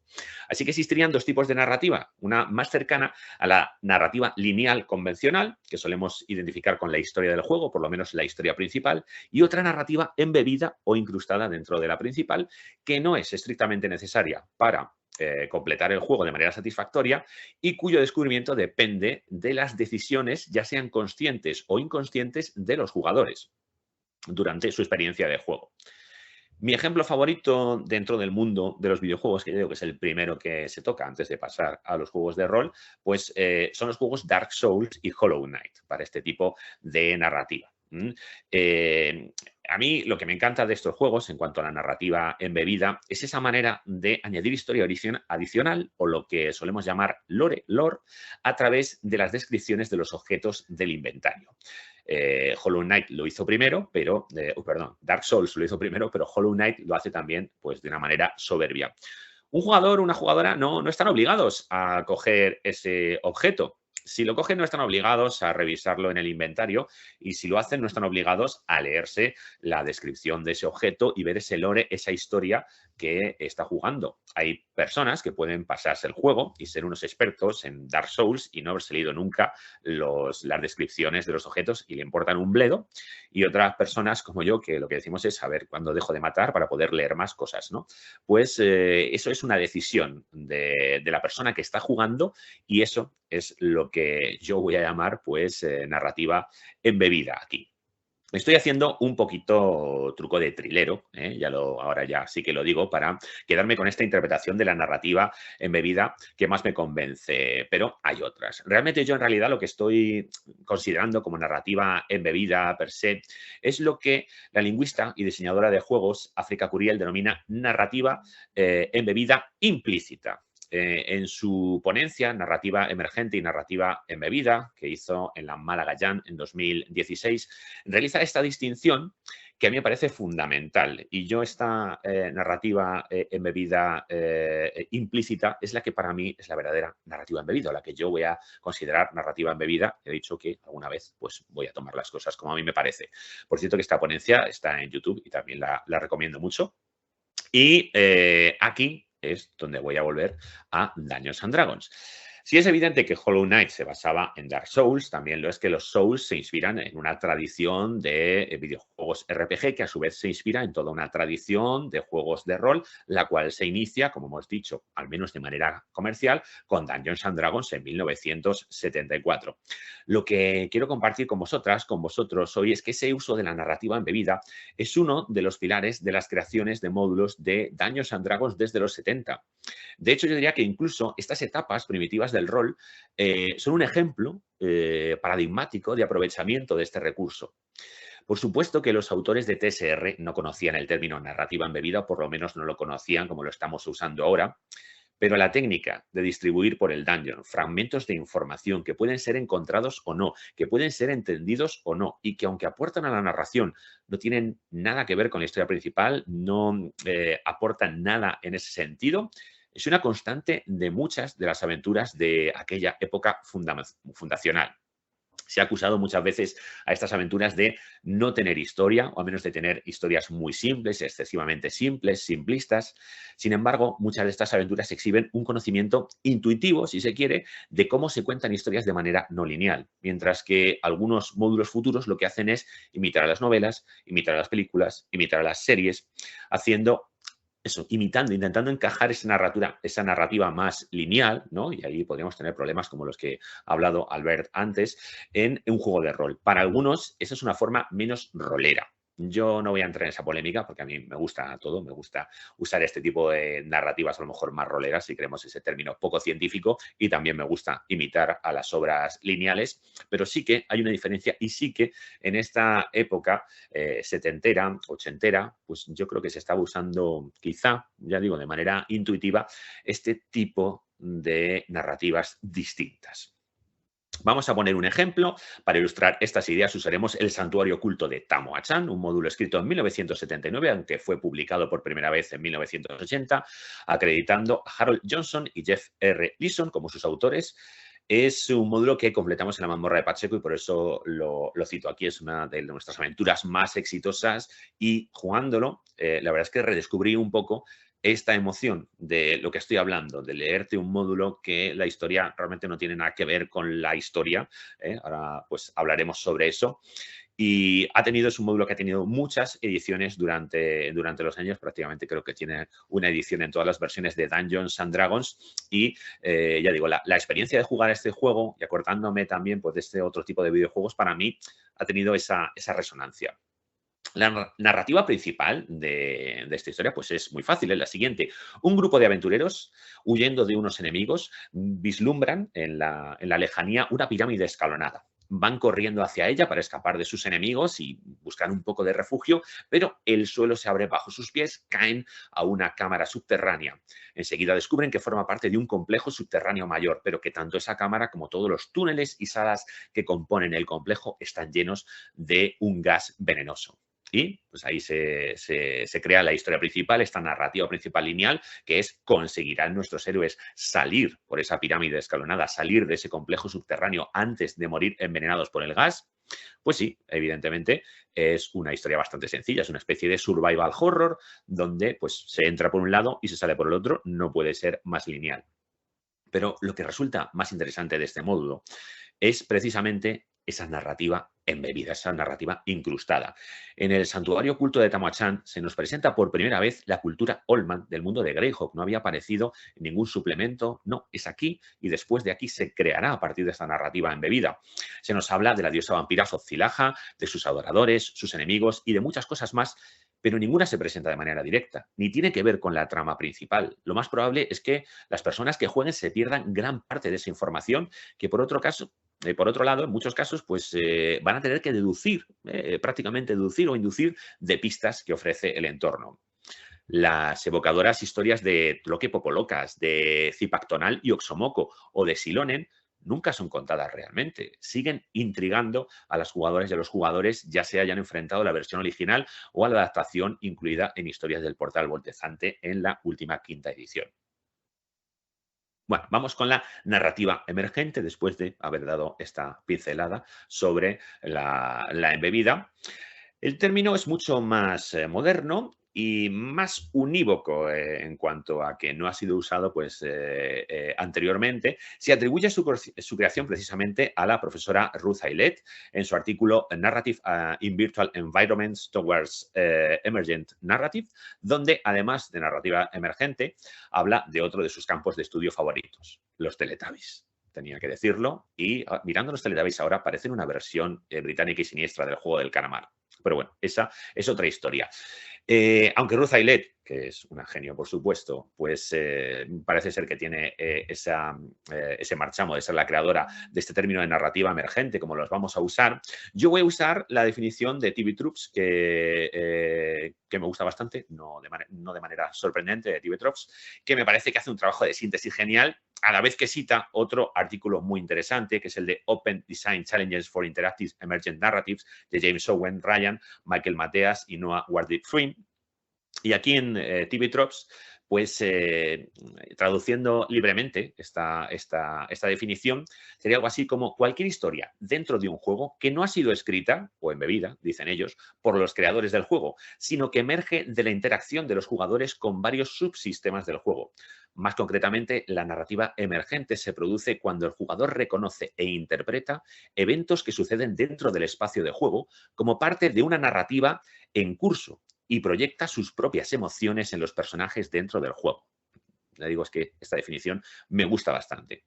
Este tipo de fenómenos son exclusivos de los juegos y no tienen nada que ver con experimentos narrativos que dan agencia al lector para crear su propia historia, es decir, nada que ver con una cosa como Rayuela, ni siquiera con una cosa dirige tu propia aventura, porque aquí todo está escrito por el autor. Y la clave de la narrativa emergente y que la diferencia de la embebida, entre otras cosas, es que no está creada por los autores del juego ni por los autores del juego, está creada por las personas que juegan. Se ha estudiado hasta la saciedad en videojuegos y existen incluso obras pues, monográficas que se ocupan de estas narrativas emergentes en juegos concretos. Aquí os pongo algunos ejemplos bastante chulos, pero de nuevo, en muchos casos los autores dejan de lado a los juegos de rol al abordar el tema de la emergencia. La propia definición que TV Tropes lo hace, deja fuera los juegos de rol, los excluye explícitamente, alegando que, ¿por qué diréis? ¿No? Pues alegando a que la intención de los juegos de rol es ya crear una historia y que por lo tanto no se puede considerar que ésta emerge a través de la interacción con el sistema. La verdad es que yo no puedo estar más en desacuerdo. Una de las ideas importantes a la hora de hablar de narrativa emergente que he leído muchas veces cuando investigaba sobre este tema es aquella de que el todo es mayor que la suma de sus partes. Y yo creo que precisamente esa idea se identifica por completo con muchas de las historias que hemos acabado creando en nuestras mesas de juego. Yo creo que cualquier rolera, cualquier rolero entiende esto de que la historia ese todo es mucho mayor que la suma de sus partes. Y, por otra parte, quien diga que los juegos de rol de mesa, la historia no emerge debido a la interacción de los jugadores o las jugadoras con los sistemas de juego, yo creo que es que nunca ha jugado al rol y, desde luego, nunca ha jugado a un juego Power by Apocalypse. Su lema de juega para saber lo que pasa casi parece una oda a la narrativa emergente. Nadie en la mazmorra de Pacheco se podía imaginar que la trama de la broma macabra de Alex de la Iglesia daría un vuelco por la existencia de un romance entre una de las jugadoras y el PNJ Howard Carter. Ni la jugadora ni el guardián lo planearon. Fue una historia que se fue creando con respuestas improvisadas y, sobre todo, con unas tiradas de dados que arrojaron unos resultados altísimamente improbables, casi imposibles, pero que crearon esta narrativa emergente. Pero de nuevo voy a volver a Dungeons & Dragons y sí, ya sé que he puesto esta diapositiva 3 veces, pero es de lo que va todo esto. De nuevo, creo que algunos de los mejores ejemplos de narrativa emergente son los que se producían en las mesas de los jugadores de Dungeons & Dragons y otros juegos allá en los 70. Los módulos, como hemos visto, no tenían unas historias muy complejas y el descubrimiento e interpretación de los elementos embebidos era una cuestión pues, casi tan azarosa como las propias tiradas de dados. Por eso las narrativas, las historias que se creaban en cada mesa, absolutamente dispares e impredecibles, son todas generadas por la interacción de los jugadores con el sistema de juego. No pueden merecer otro nombre que narrativa emergente. Si TV Tropes decían que los juegos de rol están hechos para crear historias y que por eso no puede ser emergente, quizá estos módulos, estos juegos primigenios que no estaban a lo mejor tan pensados para crear historias, sean los que, incluso según esa definición de TV Tropes, estarían más cualificados para ser considerados como juegos emergentes. Por eso, pues de nuevo, perdonad a este viejo Grondnat que quiera convenceros de que tanto la narrativa embebida como la narrativa emergente estaban ya en estas primeras aventuras de Dungeons & Dragons y de esos juegos de los 70, los primeros juegos de rol, y que, evidentemente, narrativa embebida y narrativa emergente son un invento de los juegos de rol. Esta es mi historia y hasta aquí. Muchas gracias. Muchísimas gracias. Justo muy interesante también esta ponencia. Justo ayer, de hecho, hablábamos de la influencia de los videojuegos hacia el rol, del rol hacia los videojuegos. Y es muy interesante este concepto que nos has traído también de narrativa embebida, justamente pues haciendo mención porque es un concepto que suele utilizarse más en el entorno del videojuego. Pasamos, si os parece, ya a una pequeña ronda de preguntas. He visto que ya habéis dejado algunas por aquí puestas en el chat, así que si os parece voy a buscar la primera de ellas. Sí, es que doy con ella, porque la verdad es que habéis comentado bastante, lo cual la verdad es que es de agradecer. Todos los que os habéis quedado aquí, desde luego, también de las mesas anteriores, os lo agradecemos porque también llenan muchísimo, dan mucho valor precisamente a este tipo de actividades. Bueno, creo que tengo la primera pregunta. Si me he equivocado, me lo indicáis y sigo buscando, ¿de acuerdo? Es una pregunta de Albert. Las soft skills no son competencias exigibles y, por tanto, aprendibles en todos los ámbitos de la vida, no solo en la empresa o el rol. Una madre en la crianza no tiene que ser capaz de comunicar claramente, de gestionar las emociones y de liderar con el ejemplo para saber mantener la calma, etcétera, etcétera. Efectivamente, debería. La dificultad aquí está en cuánta experiencia puede tener o cómo puede adquirir esa experiencia para luego trasladarla a esas situaciones que describe Albert. El estar dirigiendo juegos de rol, especialmente cuando lo haces con multitud de grupos, lo que te facilita es precisamente eso, encontrarte con mucha gente distinta, con muchas casuísticas distintas, y te proporciona esa experiencia que luego sí que puedes trasladar. Yo he descrito el ámbito empresarial, pero efectivamente lo puedes trasladar también a tu vida personal, a tu vida diaria. No sé si respondes a tu pregunta, Albert. Pues que responda Albert directamente por si quiere añadir alguna cuestión. Yo estoy buscando la siguiente pregunta.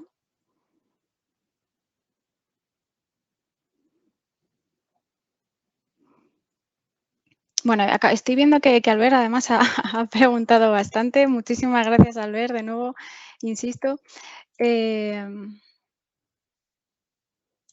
Vale.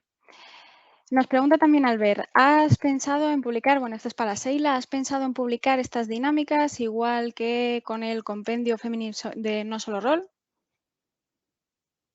A mí sería lo que más me gustase, pero sobre todo para que pudiese llegar a la gente, porque mi idea, podría hacer dinámicas de rol, podría hacer rol yo con gente, con familias desestructuradas, con chavales, con todo el compendio de gente con la que trabajo, o incluso en cárceles, que también trabajan trabajadores sociales, se podría trabajar con rol y se podría hacer estupendamente yo que manejo rol.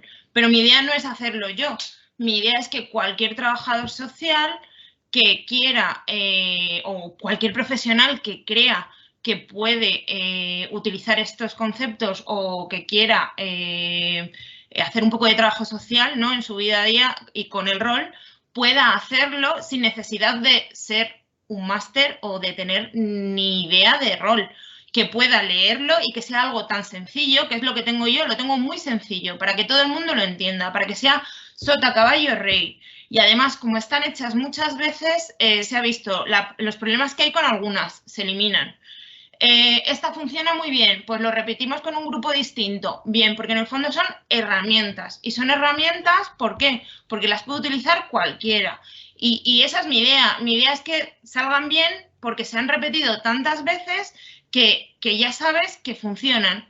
Y que tú puedas coger y que seas de donde seas, aunque no tengas ni idea del rol, sea esto, esto y esto, puedas hacerlo, lo repitas y funcione. Entonces, publicarlo sería maravilloso, porque podría llegar a más gente, que es al final lo que yo busco.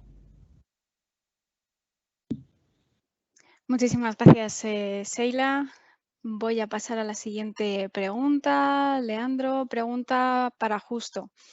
¿La narrativa embebida es una de las grandes potencialidades de los juegos para el uso docente?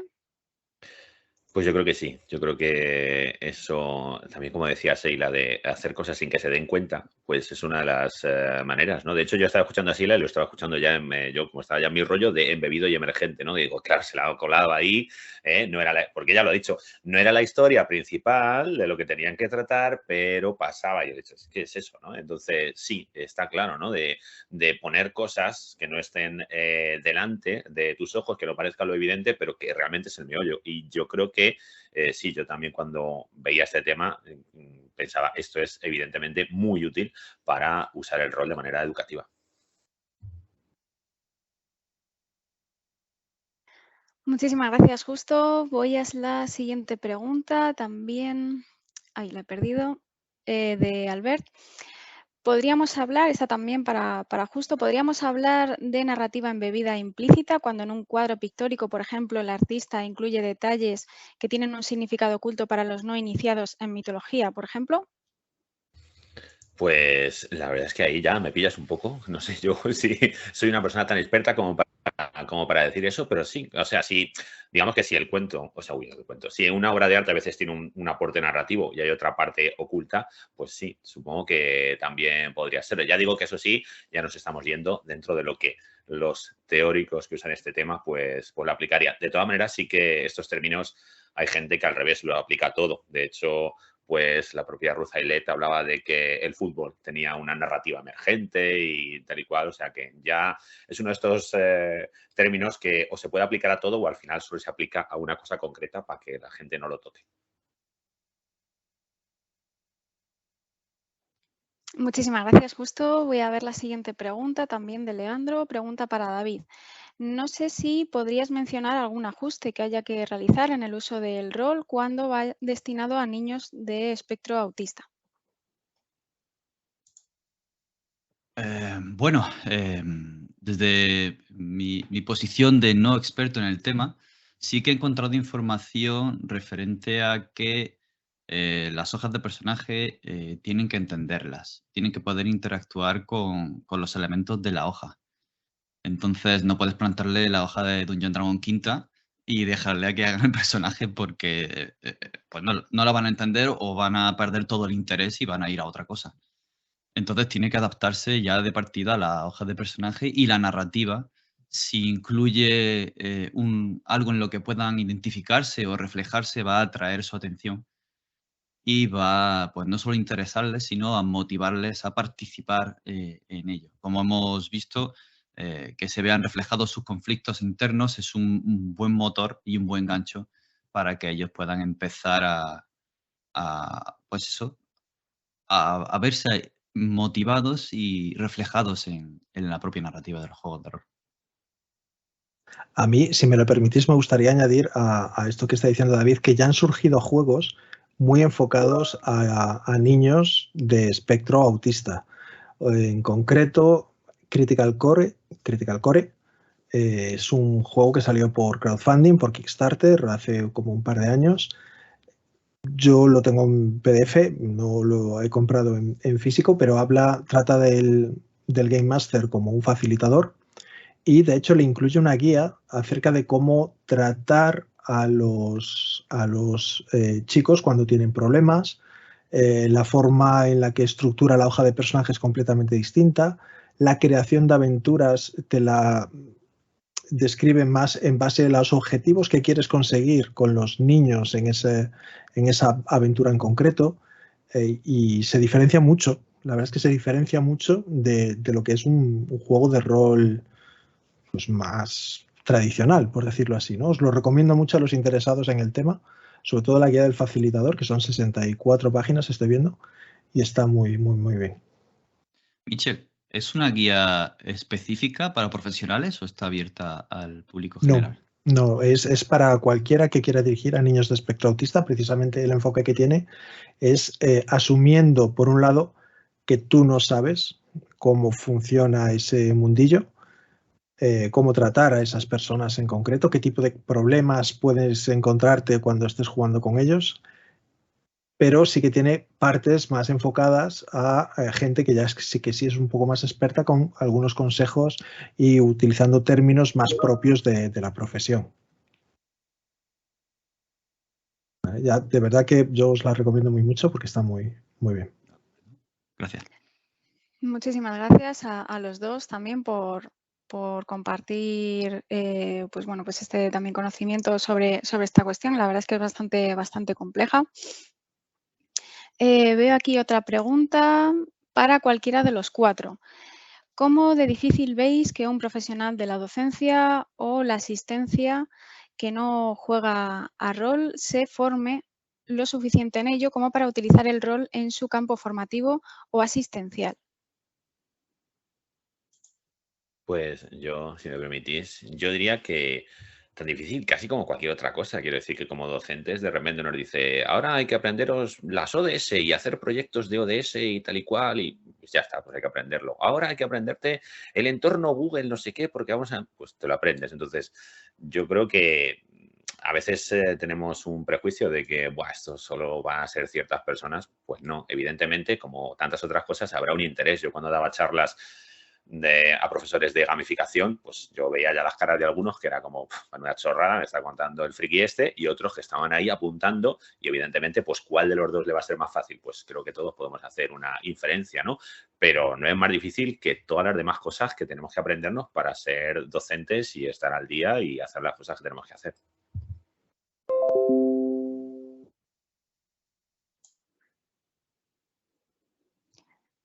Paso, si queréis, a la siguiente pregunta. Albert, es una pregunta para Michel. Si las soft skills son útiles para el director de juego, igual que tenemos Impro for Gamers, ¿qué libros de empresas podrías recomendar a los directores de juego que quieran mejorar? Títulos concretos no sabría decirte, pero cualquiera, hay un montón de títulos de libros que van enfocados precisamente a actividades de grupo, pues los típicos que utilizan los empleados de recursos humanos muchas veces, ¿no? Que te proponen juegos de rol en concretos para ver, pues tú eres X, tú eres A, tú eres B, tú eres C y tienes que resolver esto en conjunto, indicando pues, un poco, como decía Sheila, pues la casuística de cada uno y a ver cómo lo resuelven.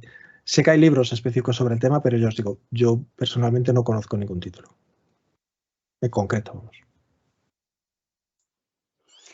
Muchas gracias, Michelle. Aprovecho yo también para hacer una pregunta, porque si no veo que me dejáis sin hueco y quería también comentar un poco, porque bueno, he tenido la oportunidad, como comentaba antes, de ver el trabajo también de Sheila en directo y quería preguntarle en concreto si nos puedes contar cuál ha sido tu mejor experiencia utilizando una de estas mecánicas con grupos, del tipo de grupo que sea. Pues curiosamente fue en un grupo que de hecho era de la universidad. Había unos chavales que, o sea, eran ya mayorcitos y algunos sabían jugar al rol. Se metieron con un vampiro y me había comentado el chico que tenía un problema con temas de disforia de género con un chico. Entonces dije, y me dijo, mira, te voy a meter al grupo más garrulo de todos, que es que no son capaces de empatizar con nada, a ver si por favor consigues. Y dije, mira, pues les voy a poner la más difícil. Además le dije, buf, este objetivo es súper complicado. Tenéis los objetivos más complicados, se lo puse. Y me dijo, y este chico es el que más conflictos me genera. Y dije, vale, pues si este chico es el que más conflictos te genera, va a ser con el que trabaje esto. Bueno, le puse a ese chico con esa dinámica y tal. Estupendo. Lo pasó fatal. O sea, estuvo media hora durante una dinámica y no entendía por qué, lo que os he comentado antes de la Diablerie, por qué su grupo no confiaba en él, si él era él y él era él y no había cambiado nada y era él y seguía siendo él y no confiaban en él y le costaba muchísimo y me dijo, llegó un momento, se giró a mí y me dijo, Seila, es que no voy a ganar porque mi objetivo no se va a cumplir, porque es que los demás no confían en mí, porque en el resto tenía de objetivos. No, esto seguro que es algo del príncipe, os está engañando, no, esto va a ser el sábado, esto. Entonces todos tenían esto duda porque esto no pinta bien. Y él se sentía fatal porque decía, pero que siga siendo yo, que aunque físicamente sea otra persona, por dentro soy yo.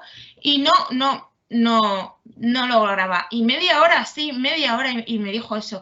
Entonces, de repente se giró y me dijo, lo he pasado fatal. Una persona que no lo entendía, que no lograba entender, pero es que yo, la gente trans, no sé qué, cosas así. Y de repente, cuando salió, porque todas estas dinámicas, una vez que se acaban, se tiene que hablar con la gente y decir, bueno, ¿qué era lo que queríamos aprender? Se le pregunta, ¿qué era lo que queríamos aprender con esto? Y la gente te dice, pues a llevarnos bien, pues a... Y luego dices, no, mira, esto era lo que queríamos aprender. Y claro, el chico se me quedó con una cara y me dice, ¿cómo? ¿Así es como se siente la gente? Digo, sí. Lo que tú has sentido durante media hora, que te has sentido tan mal, es lo que siente la gente en su día a día. Y claro, normalmente, sobre todo chavales, se rompen. Pero este en concreto fue ostras, Seila, qué mal lo he pasado. Y yo creo que fue un momento en el que dije, jo, esto funciona. Y de hecho el grupo empezó a ir mejor a partir de esa dinámica. Vamos, os puedo contar esta anécdota como 200 millones más de anécdotas. Tengo ganas de aplaudirte, pero un montón además, ¿eh? Me parece brillante. Pelos como escarpias, ¿eh? Estaba emocionándome, sí, o sea, de verdad. Muchísimas gracias, Seila. También tenemos aquí otra pregunta. Comenta Leandro, conozco casos de asociaciones que llevan juegos de mesa a cárceles, pero ¿qué tal funcionaría el rol en estos casos? Supongo que depende de cómo sea el grupo también. Es como todo, porque, por ejemplo, con chavales es más fácil, porque son chavales.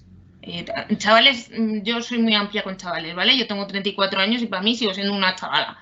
Chavales es muy amplio, a mí mi concepto de chaval.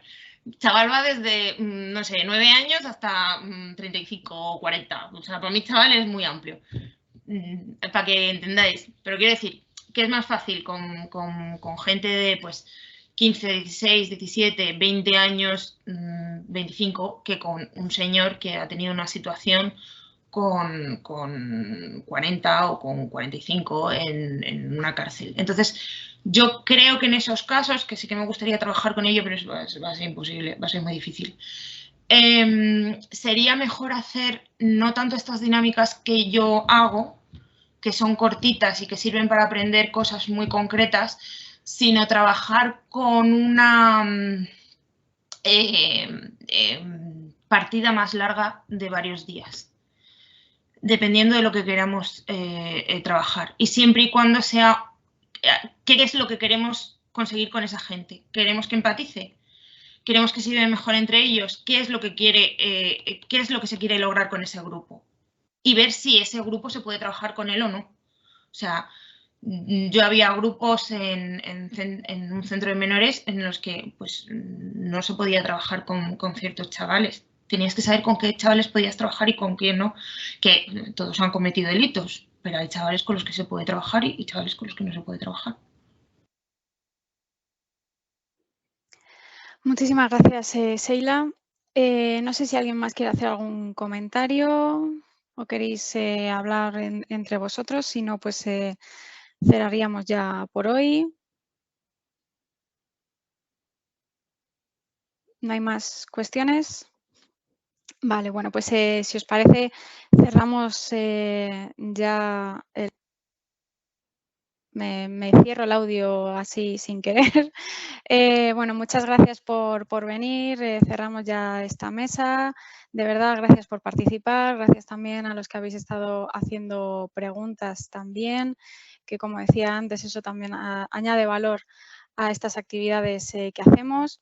Y bueno, también recordaros que estos vídeos se están grabando para colgarlos más adelante, así que bueno, los que no hayáis podido estar en otras mesas podréis revisar también el resto de ponentes que han sido también muy interesantes. Muchísimas gracias a todos, un saludo y nos vemos para la próxima.